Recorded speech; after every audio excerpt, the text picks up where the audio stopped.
Alright guys, I am back with my review of this week's WWE Friday Night Smackdown for November 15th, 2013.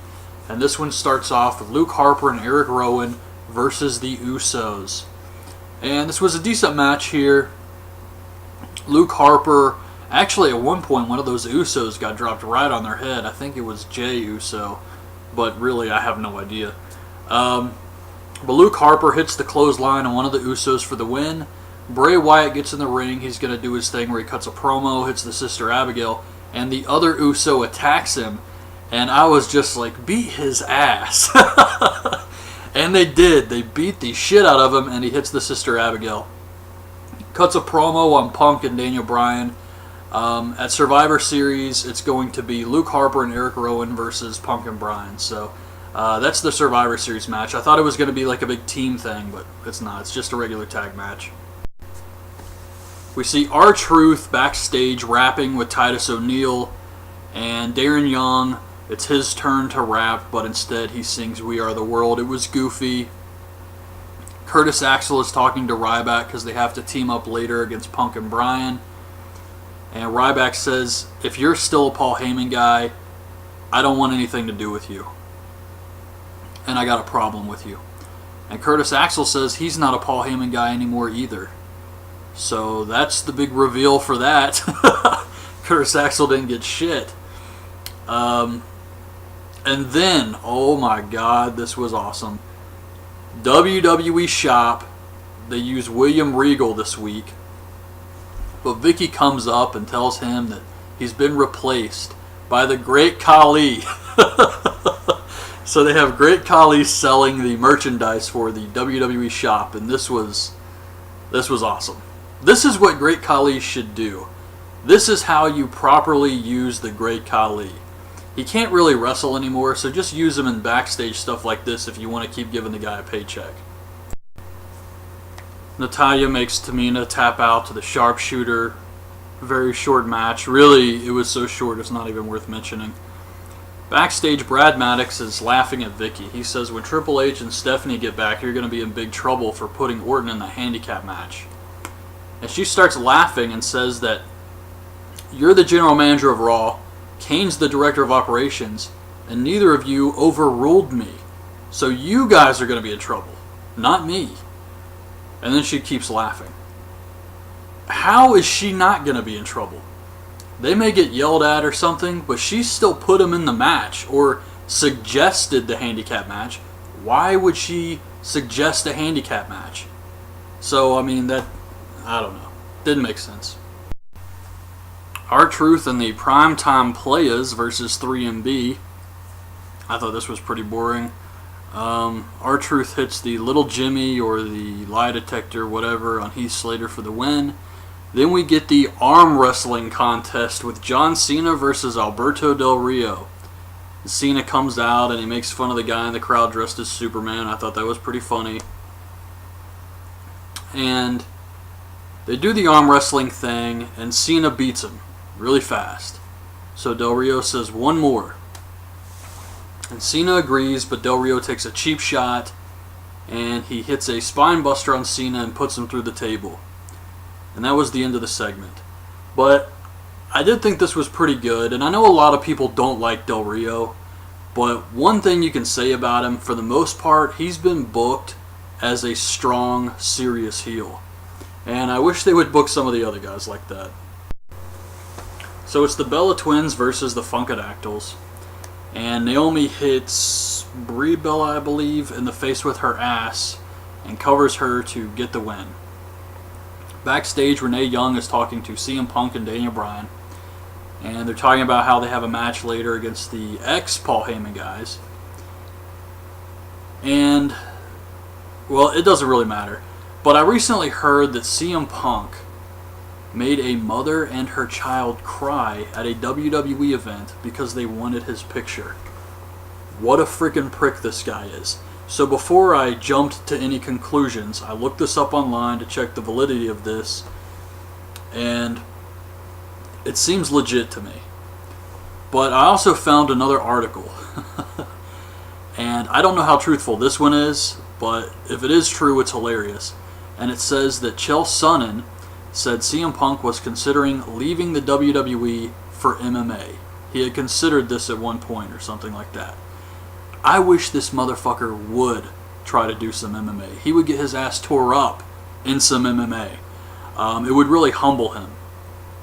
But of course, CM Punk, he's so cocky and thinks he's the best at everything that he's probably thinking, oh, Brock Lesnar could do it, why can't I? Well, there's a ton of reasons why Brock could and you can't. First of all, Brock has an amateur background, and second of all, the dude is big as fuck, and you're not. So I just thought that was completely ridiculous. But anyways, back to this whole CM Punk mother-child crying thing. This really bothers me as a fan. I'm sure it bothers a lot of other fans. And this isn't the first time. It seems like these CM Punk stories always come out. Like every once in a while you hear one, and then a few months pass, and then here's another one. CM Punk getting into it with some fan. And it's ridiculous, and it's disrespectful. And just put aside the fact that this is the wrestling business and signing autographs and taking pictures is a huge part of that. Just putting that aside, there's a ton of guys out there who don't make near the money CM Punk does, who are perfectly willing to sign autographs and take pictures, and you really don't hear about this type of stuff with anybody else but this asshole who walks around like an angry teenager. And it's just annoying now. And it's childish. But CM Punk is a guy who's done it all. He's had damn near a perfect wrestling career, in my opinion. And even though I like the wrestler and his wrestling ability and all that crap, the guy's been given a lot of chances and opportunities. A lot of second chances when it comes to stuff like this. And he got a long run with the belt. He's been in top feuds with guys like Cena, Taker, Rock. Even Steve Austin said he would like to work with CM Punk if he comes back for another match. Yet CM Punk still walks around like the angry teenager, and I don't know why.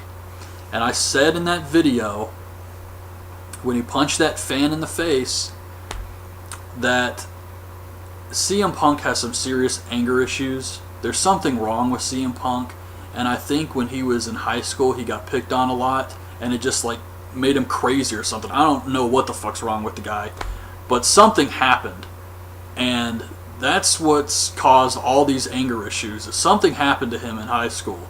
I think he was just bullied too much. But yeah, to hear about stuff like this, it just bothers me as a fan, and I honestly think that CM Punk enjoys attention. I think he enjoys being a dickhead, and I think he gets off on treating people like shit, and there's no excuse for that behavior. We get the Great Khali versus Hunico and Camacho. If you remember those guys, I believe it was Hunico who was the fake Sin Cara. And Khali hits his double choke slam move on Hunico, I believe, for the win. And after watching this match, there is no doubt that Vince McMahon hates the UK. Alright, so it's CM Punk and Daniel Bryan versus Ryback and Curtis Axel. And this was okay. Daniel Bryan gets Ryback in the yes lock, and the lights go out. When they come back on, the Wyatt family's in the ring, but CM Punk and Daniel Bryan are gone. So the Wyatt family just wanders around like a bunch of goofballs. Eric Rowan's wearing the sheep mask. It was pretty silly. But Ryback pushes Curtis Axel into Luke Harper. Same thing that happened on Raw. And Curtis Axel turns around. He's like, hey, he pushed me. I didn't do anything. And the Wyatts beat the crap out of him. And at first I was thinking Curtis Axel probably is still a Paul Heyman guy. He was just telling Ryback that. But after this, I think he might really be on his own. So they kick his ass, then they beat up Ryback. And after they've laid both guys out, CM Punk and Daniel Bryan crawl out from under the ring. Of course, where else would they be? And they kick the Wyatt family, and then they run away. And that's the end of SmackDown. This show overall I thought was below average. When you have Hunico and Camacho versus the Great Khali, and two Divas matches that were just... Well, the Natalya Tamina match was bad, but the Bella Twins versus the Funkadactyls, it was watchable, I guess. But yeah, that's how the show was this week. It was just really... It was watchable. I can say that, but anyways, that's my review of the show. Hope you guys liked the video. Leave your thoughts this week's show in the comments, and thanks for watching. Bye. Dropped right on their head. I think it was Jey Uso, but really I have no idea. But Luke Harper hits the clothesline on one of the Usos for the win. Bray Wyatt gets in the ring. He's going to do his thing where he cuts a promo, hits the Sister Abigail, and the other Uso attacks him. And I was just like, beat his ass. We see R-Truth backstage rapping with Titus O'Neil, and Darren Young, it's his turn to rap, but instead he sings We Are the World. It was goofy. Curtis Axel is talking to Ryback because they have to team up later against Punk and Bryan. And Ryback says, if you're still a Paul Heyman guy, I don't want anything to do with you. And I got a problem with you. And Curtis Axel says he's not a Paul Heyman guy anymore either. So that's the big reveal for that. Curtis Axel didn't get shit. And then, oh my god, this was awesome. And they did. They beat the shit out of him, and he hits the Sister Abigail. Cuts a promo on Punk and Daniel Bryan. At Survivor Series, it's going to be Luke Harper and Eric Rowan versus Punk and Bryan. So that's the Survivor Series match. I thought it was going to be like a big team thing, but it's not. It's just a regular tag match. Alright guys, I am back with my review of this week's WWE Friday Night Smackdown for November 15th, 2013. And this one starts off with Luke Harper and Eric Rowan versus the Usos. And this was a decent match here. Luke Harper, actually at one point one of those Usos got dropped.